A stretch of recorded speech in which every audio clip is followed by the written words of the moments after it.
I remember when I heard this story, this changed my perception on the power of this more than anything. And it was a friend of mine, he's a billionaire, Bill Bartman. He shared a story of he was in the middle of buying the Chicago Bulls, and he would go to every single one of the practices and games and everything like that, and Michael Jordan would be sitting on the sidelines, and he'd be sitting there, and he had the earphones in his ears and, looking down at the ground with his, elbows on his knees, just focused. And Bill would eventually came over and was like, "What are you listening to?" And Michael Jordan would just be like, listen to the Red Hot Chili Peppers. And he said it a number of times, and finally Bill came back. He's basically like, "BS, what are you listening to?"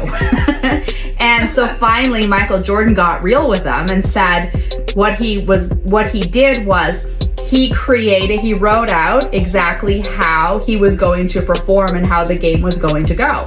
And then he recorded himself saying it so he could see it in his mind. He was hearing himself, because our unconscious minds believe our voices, right? Whether we believe it or not, people don't like to hear their recorded voice. It doesn't matter. Our unconscious mind believes when it hears us, because think about our internal dialogue. It's in our voice. So he was listening to himself say how he was going to perform and how the game was going to go. And he listened to it again and again and again. And sure enough, obviously the rest is history. So that was profound.